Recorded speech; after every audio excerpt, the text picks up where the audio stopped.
Good morning and welcome to Essential Ingredients. Today we have with us Sebastian Stahl. He is a restaurateur and marketer, and I'm so pleased to have him here for our resource segment. Welcome, Sebastian. Thank you, Justine. Thank you for having me. Oh, it's so great to have you here. I mean, we are rolling out this series now for resources for our community, and I think with your experience that you've had for all these years doing so many different things, from restaurants Yeah. to marketing and everything in between, it's a great opportunity Yeah. for us to be able to give you a platform to share some of those Sure. resources with our guests. So let's Of just course. Of start course. Be at the happy to. beginning. Yeah. Tell us, Yeah. hey, how did you get into this? Because your CV has really changed, right? You went from one Yeah. thing to another, which also Yeah. enabled you to build up your skill set. So, Yeah. just Yeah. Definitely. So originally, Justine, I'm originally from a country in Central America, from Guatemala City. So I was born and raised there, and initially, I mean, I'm going to kind of fast forward, but my initial interest was really into restaurants when I was really young. But then, actually, but when I got into college, that's when I started really getting into this, um, getting interested in restaurants, in the world of restaurants. And what really attracted me was you know, the hospitality aspect of it, right? The people aspect of it, and then the creative, the creativity behind it. How you can everything in one place, in one space. You're bringing it: music, art, people, connections, like all these things together, and food and taste and all these things. And it just really caught my attention. So then after college, we started looking into opening a restaurant with my brothers. Actually, there are a couple. I have two brothers that are older, actually, sister that's younger. So we started looking into that.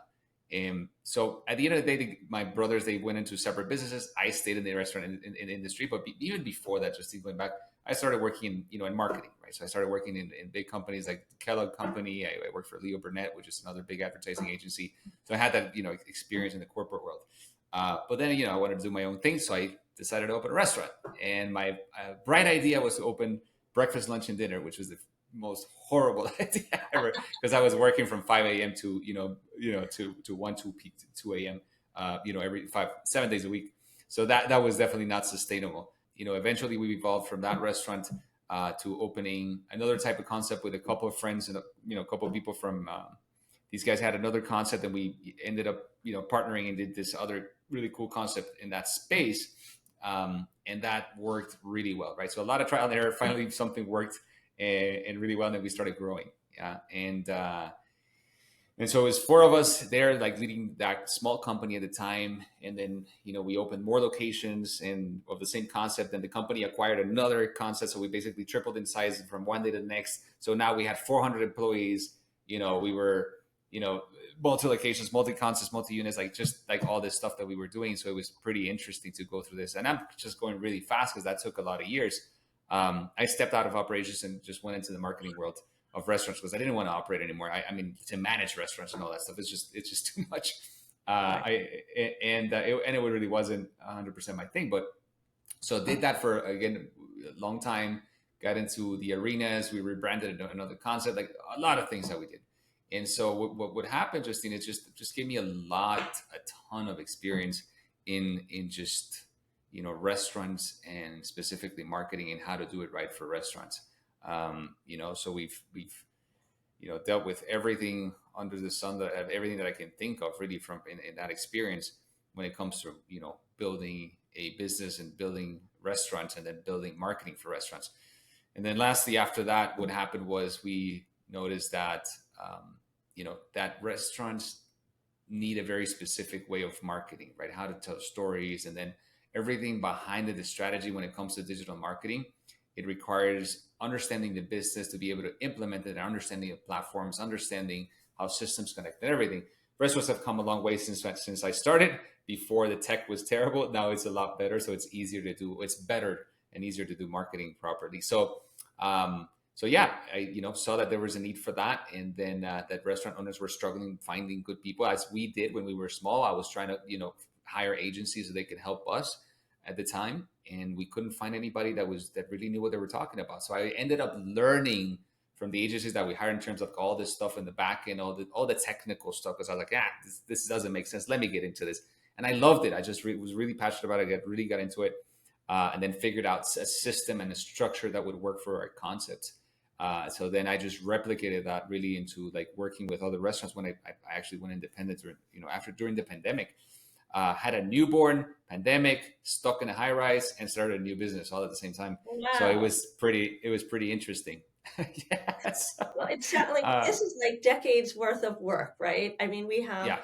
you started a restaurant, you then did more, you built it up to 400. I mean, it sounds like it happens overnight, as it many times we No, think entrepreneurs do it overnight, but really it takes years. it So, took years, Justine, and it's like, and again, it wasn't by myself. I mean, we had a huge team, and it was like, the other guys that, the CEO and the CFO, and the director of operations that were, those guys, they were all together, right? But it was just a very tight group, and how we did it. But yeah, it just requires a lot.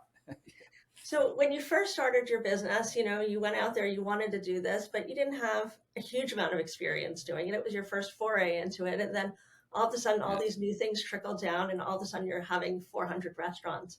So Mm. I'm curious, as an entrepreneur, we sort of learn on the job many times because we have to do things first before we can hire larger firms to do them. So, what role did Yeah. that play for you when you Mm. transferred from one smaller restaurant to larger restaurants to developing these new concepts? Yeah, I mean, listen, it's always a learning experience as you go through this journey. It's you got to fail a lot to get it right. Mm. You know what I mean? Like this is like people make it entrepreneurship sometimes out to be like, oh, it's cool or it's fun, and yes and no, because a lot of it isn't. You just, it's a lot of trial and error. It's a lot of getting really uncomfortable with things as they're happening, and as you grow, things change. So whatever you thought that you knew, you don't know it anymore. So you're step one again. It's like, I was hearing this analogy of entrepreneurship, that's kind of how it is. Like you start climbing up the ladder, right, and then you're in this the 10th step, right? You're like, okay, I got this figured out, and then something happens as you grow and you evolve, and then you're like, man, you look back and look, crap, I'm back in step one. Like I don't know what I'm doing here, and you got to start again. Figuring this stuff out as you scale, and when new systems, new processes, new people, and all of these things. You know what I mean? So it's a constant learning thing, and you gotta get comfortable with being uncomfortable. Because nothing is ever good. You got to be solving problems all the time, and you got to be okay with that. Yeah. And for those folks that sort of are listening to this and saying, oh my God, I want to change my company, it seems overwhelming. What tips might you have for them when they're trying to navigate and pivot, which we all do so often as an entrepreneur?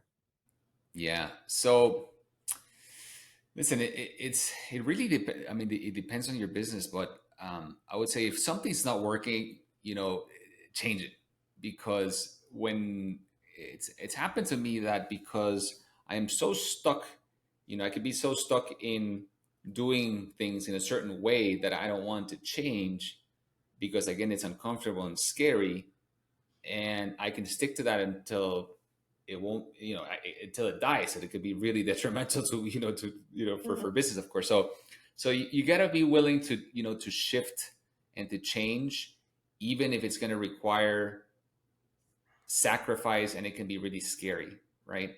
Yeah. And I've gone through that, multiple times in business, and many people have, like every entrepreneur has, like during the pandemic, everybody had to shift and change gears. You know what I mean? But and it's something that I learned from the pandemic, and I think many people have as well, is that when things might seem super scary, right? And to either change or start something new or whatever it is.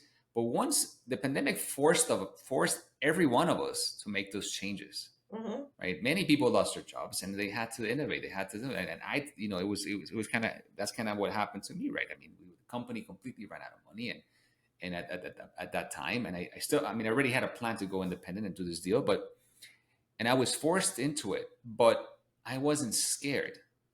When I was at that point in that moment, I was actually happy. I was excited that I was finally going to get to do what I wanted to do. Mind you, I had a newborn, and Right. that's why I was, before I was kind of, should I jump into it this right now? Like, um, and but when you're there, you see that it's not as scary as it seems. So I would just, advise for people that are wanting to shift or starting out, just jump in the water. Once you're there, you're going to figure out how to swim. you know what I Yeah, it's true. It's true. And I think, as an entrepreneur myself, I learn on the job. It's like I often say that some of these times when I've had different startups, I feel like I'm getting my master's. It's like an on the job MBA or something, right? Because you're teaching yourself how to do all these things. But I want to go back to something you said where people during the pandemic were forced to change careers, right? Whether they were downsized, made redundant, or just the concept of their job was not relevant in this time because we were all at home and nobody was out. So I'm wondering, to those folks that maybe aren't having a forced holiday or a forced, um, changing career, but need to be mindful of the changes to be able to continue to have their businesses grow. How do you know when that time is? How do you know it's the time for you to make that change, to cut bait, to pivot, to do something?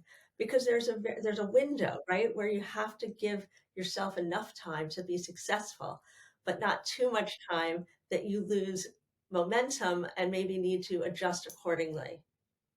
Yeah, yeah, Justine. So Justine, in my opinion, I think that we all need help, and we Mhm. need other people's perspective, because sometimes, again, when you're in it, you can't really see, right? You might have an inkling to it, right? You're like saying, okay, it seems like I need to shift, right? I need to change, I need to do something different.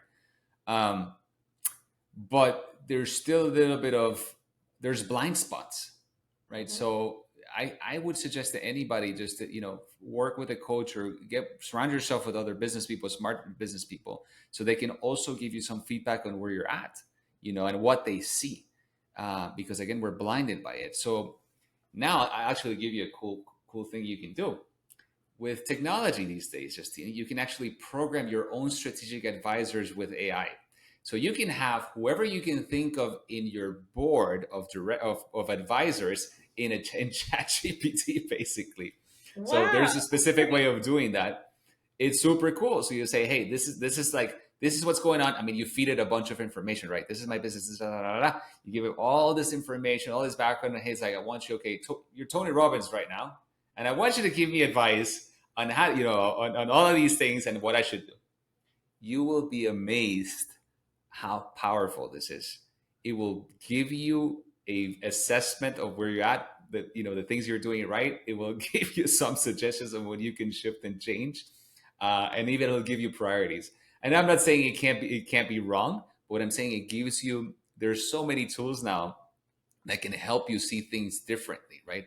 But that doesn't substitute a person. I would never do that. But what I'm saying is, No, but that's what a a way of, Yeah, what a great yeah. idea. I mean, and I think about, people who want mentors, right?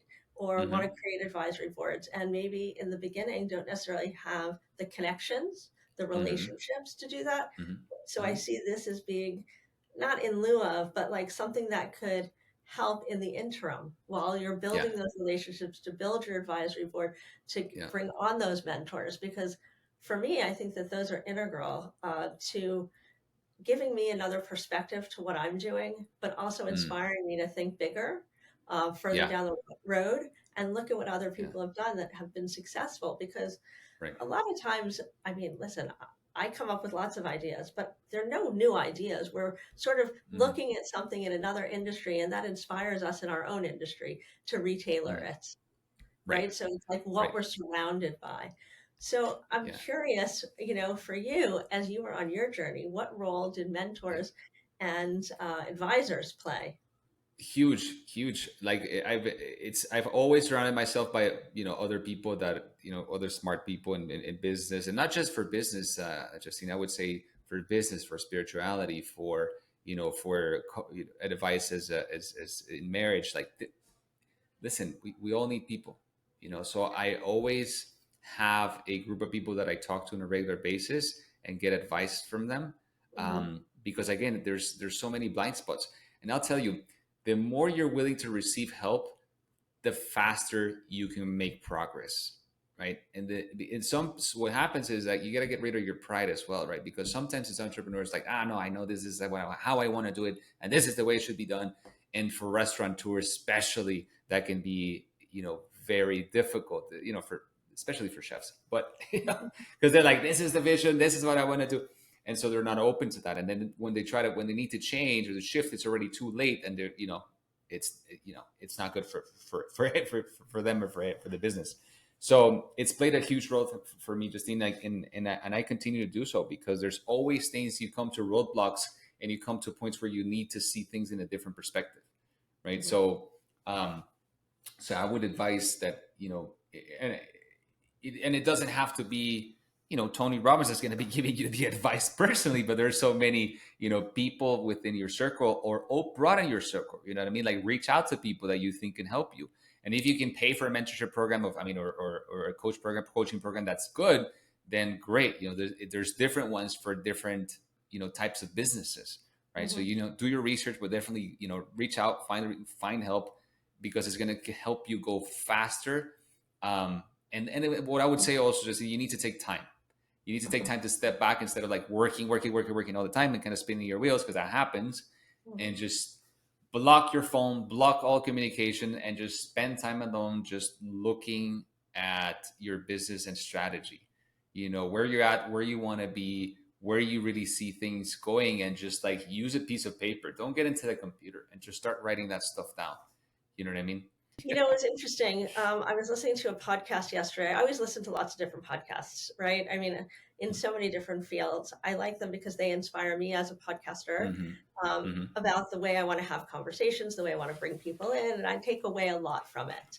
So Yeah. even if it's not in this space, you can learn Sure. a lot by the way that they interact with people, etc. So I encourage people to do that as well, in Mm-hmm. within their space. But what I was going to say was, I was listening to, was it the Mel Robbins podcast or a Yeah, she's podcast, great. and I love her.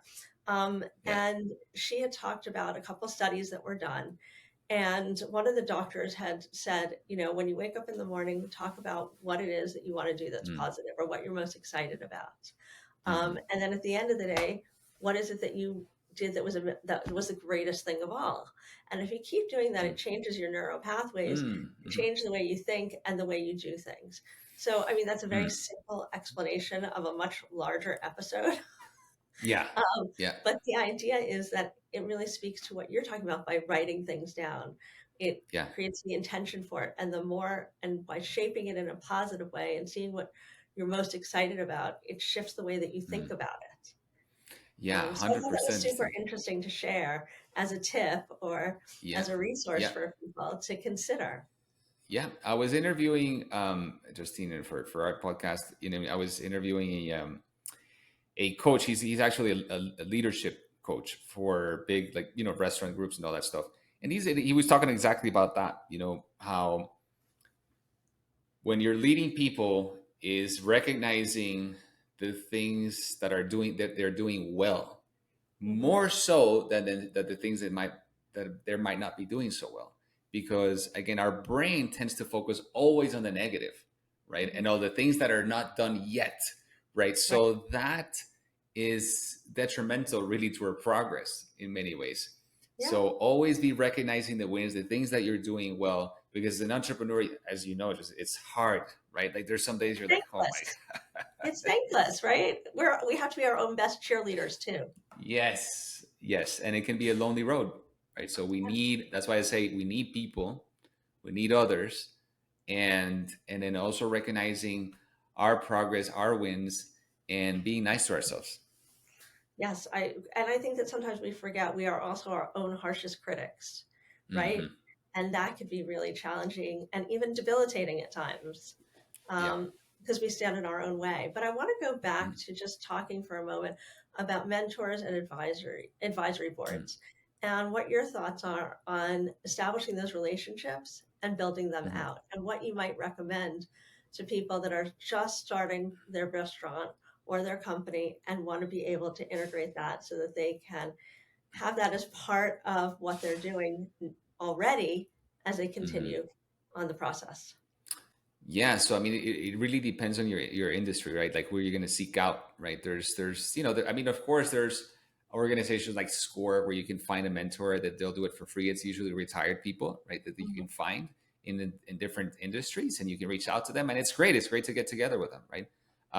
But I would suggest, in my case, I like to hang out with people that are doing the same thing that I'm doing.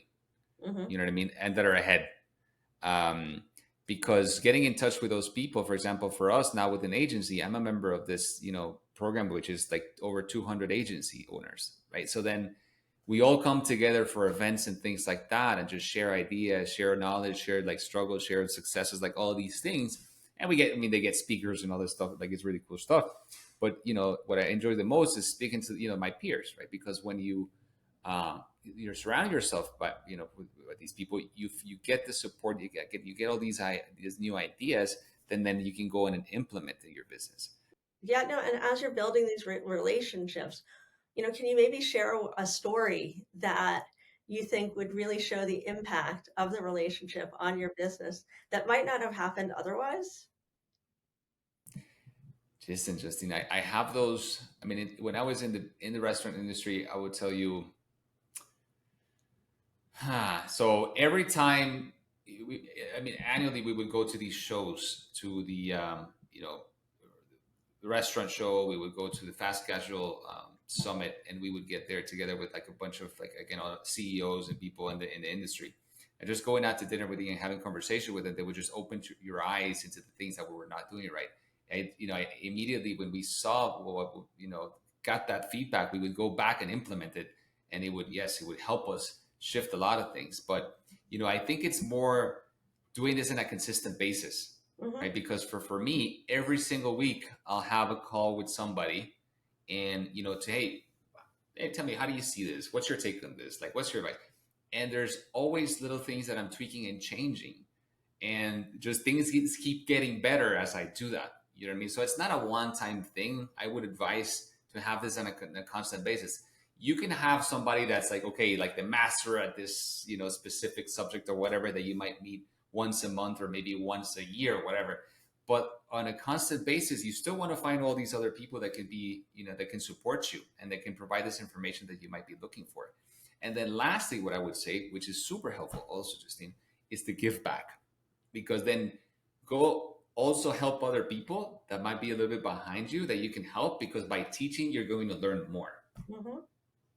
I think that's great. I mean, and when you're speaking, I'm thinking of when I was a little girl, which is now something that I say. My mother used to say to me, surround yourself with the people that can do the things that either you don't like or you're not great at doing, Mm. because Hmm. this way you can shine at what your superpower is. But Hmm. you don't have to get stuck in those other things. Yeah, maybe you have a periphery or you're part of that conversation. Mm. But Mm.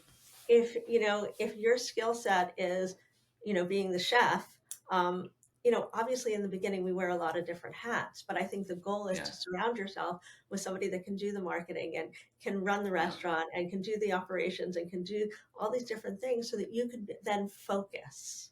Yeah. Yeah. Agree. And I think Agree. it allows That's us to play to our strengths.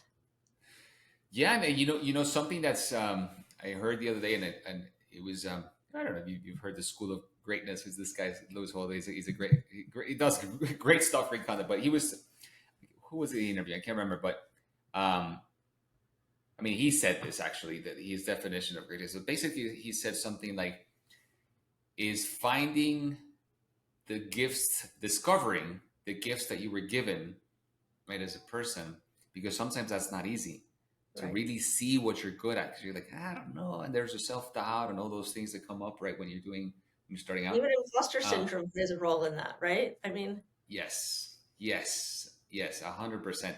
So it's like, okay, identifying that, and then developing your strengths that that God gave you, if you believe in that, but I do. Whatever you have those gifts, and put them into service for others, develop them and grow, with them. And then, like you're saying, find other people's superpowers, right, or gifts, and then surround yourself with those people that can help you and that can share your vision, right? If you're looking at, of course, have people join your team. yeah, I think that that's very well said. And as you're saying this, I'm like, that's the only way I could ever imagine growing my business.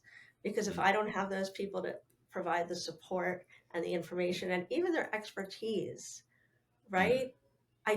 I feel like I'm trying to do all these different things, and a lot of them I'm not very good at. Right. So one other thing I'd question you on, or ask you is, you know, often we surround ourselves with people, but people think that they can do it and they know better, right? Mm-hmm. So I mean, I really believe I surround myself with the people that know better than me in certain things, and I hear what they say. And I think that it's so important to take a minute and listen, because sometimes we're so personal to whatever we're working on that if Mm-hmm. we don't necessarily like what somebody's saying, it's very hard to hear. Mm-hmm. And so I think that one thing that I might add is really be open to Mm. people's expertise, not just include Right. them in the conversation, but listen Mm-hmm. to what they're saying, why they're saying it. Mm-hmm. Why is this their point of view? I'm Right. not saying we have to listen to everything 100% or change everything rather 100%, but I think that having those point of views can be integral to the growth. And without Yeah. them, I think it's almost we're doing ourselves a disservice. Yeah. Yeah. I mean, I guess it's just it depends on on where you're at in your journey in business, right? For everybody.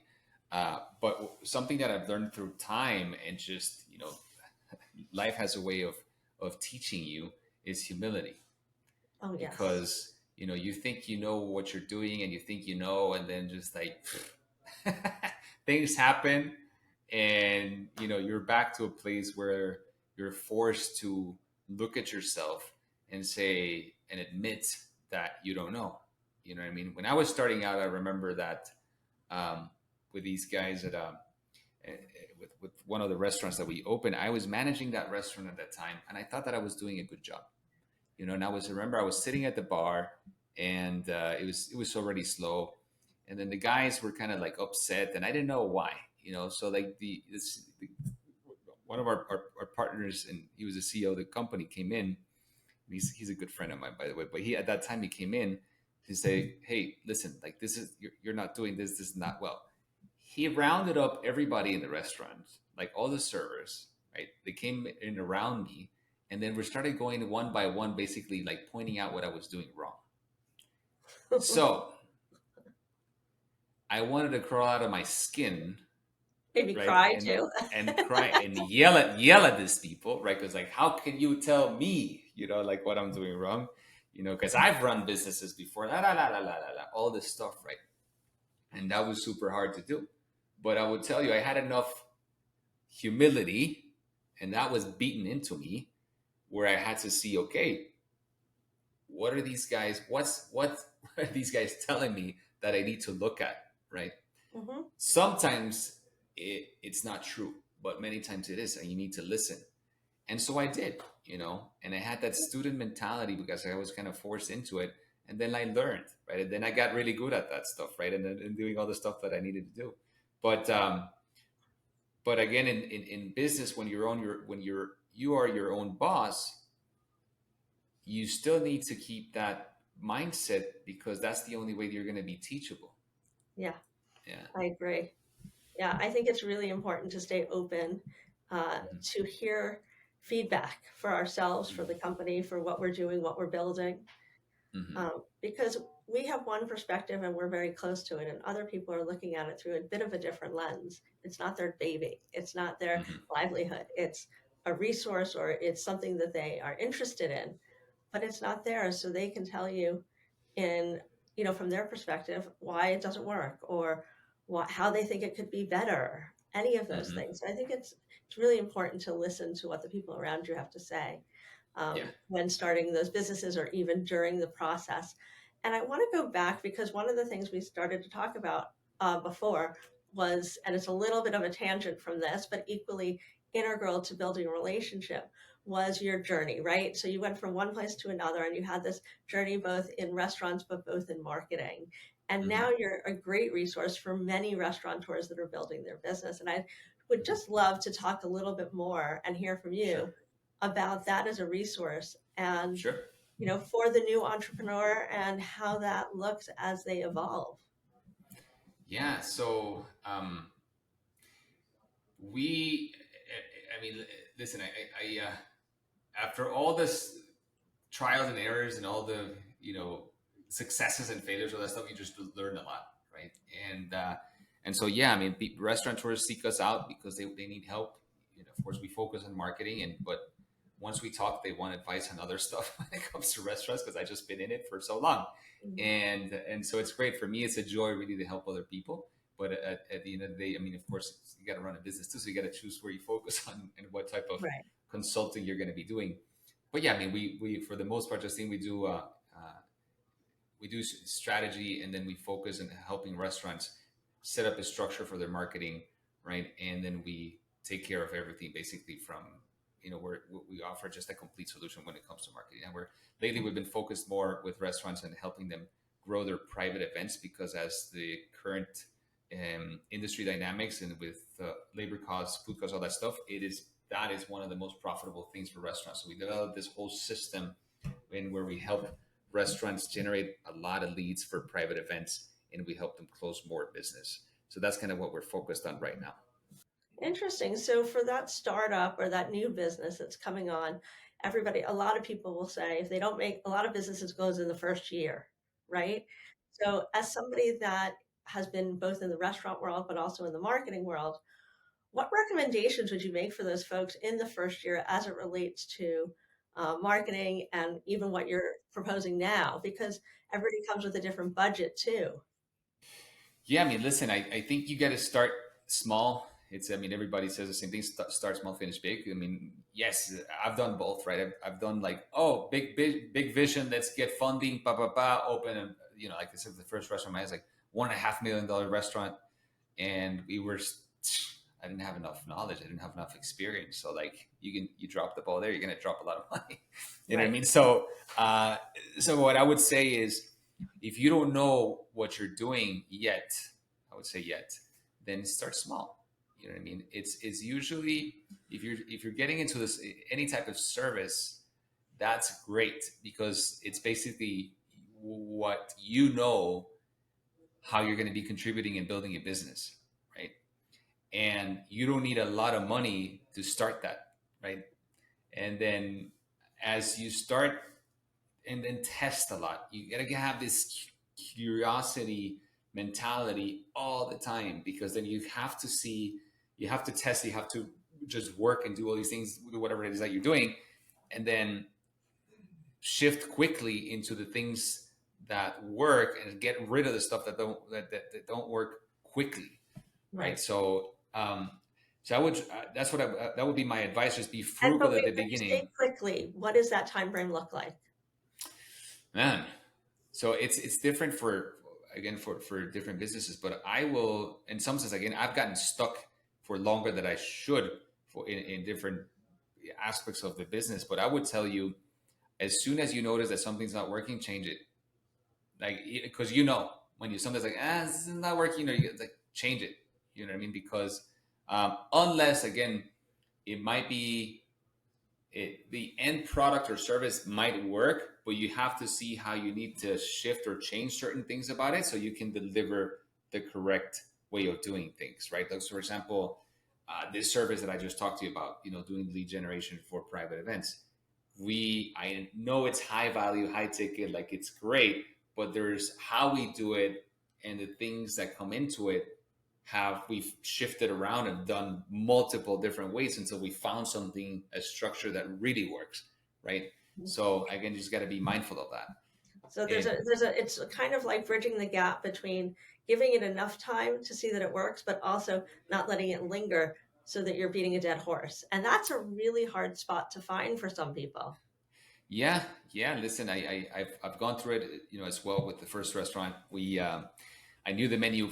I had the I knew that the menu was too expensive. I knew that some of the items that were there we shouldn't be offering. I knew that we were kind of straying away from the concept. And because the chef was a great chef or whatever that we hired at that time, and I just didn't trust myself enough, you know.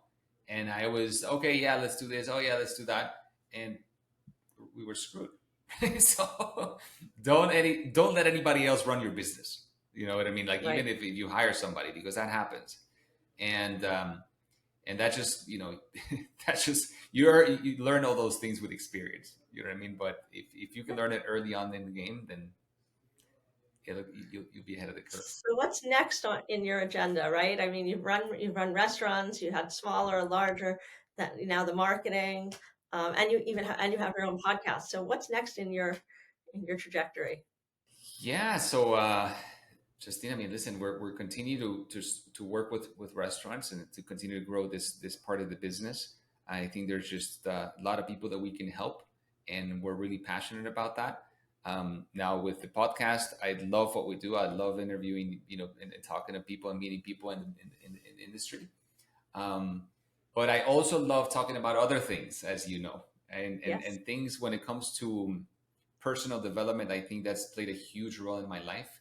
I've just gone through a lot of different situations and struggles and things that just forced me to seek again a lot. And I've countless books, countless people that I've talked to, and it's just I think I would like to kind of shift and also do something else, talking to people that can help other people with this, because I think um, we all need this help, right? And so the more resources again that we can find to help us in life, the better, right? Yes. And talking about deep and meaningful things that sometimes they might be uncomfortable to talk about, but I mean that's just the only way to go, and that can help you not only in, of course, in your personal life, but in business as well. I think it's a huge component of becoming a good leader as well, and a good entrepreneur.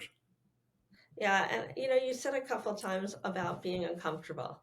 And I Hmm. think it's integral to being an entrepreneur is doing things that make you feel uncomfortable. Yeah. Because that we always lean into what we are comfortable with, but there's so many Hmm. things we're not comfortable with that we really need to embrace because Hmm. and get past them. I mean, I can tell you just a short story, but years ago when I first started a company 100 years ago called Career Change Network, and we went into Hmm. universities and we talked about transition and how you choose what you want to do and all these different things. Somebody from Baruch College, which is a state school in New York, invited me to come speak. I don't speak in front of people. I speak in front of one person. I speak with small groups. I don't get up in front of people. I'm 5'1", and it just seems so overwhelming to me with Hmm. a huge room full of students, right? Hmm. But when the guy called and said, "Hey, could you come and talk? We'd love to have you," I said yes. I didn't Hmm. blink. I didn't pause. I didn't even Hmm. think. I just responded because I was like, "This is a great opportunity. I have to Yeah. figure it out." So Yeah. in figuring it out, I was talking to somebody that was a coach and was a writing coach. She's like, "I'm going to help you." We had lunch. She explained to me the idea of bullets so that you don't sound contrived and that you're reading something. And so Hmm. fast forward, I had this whole plan of bullets and things I was going to do, but I had my note cards, right? Hmm. And I get to the college where I was going to go speak and I see this podium and I'm like, Hmm. I'm going to need something to stand on. Kind of like when I came to the chair here with you. And I'm like, I think I need a telephone book. And there Hmm. was nothing for me to stand on. So I had to lose the podium, which meant I had to lose the note cards. Hmm. Hmm. But Hmm. what I remembered her telling me was engage the audience, ask questions. And that was Hmm. how I did the talk. And I continued to be really uncomfortable. But because I Hmm. was given those tools, I was able to get out of my own way and be able Yeah. to accomplish this. And I didn't mean to Yeah. go on, but the No, idea makes is that sense. you can do it. We can do it. Yeah. You just Yeah. have to, get the tools so that you have the security in yourself that you're not going to fumble. And even if you Yes. fumble, it's okay and you can adjust. And that's what I did.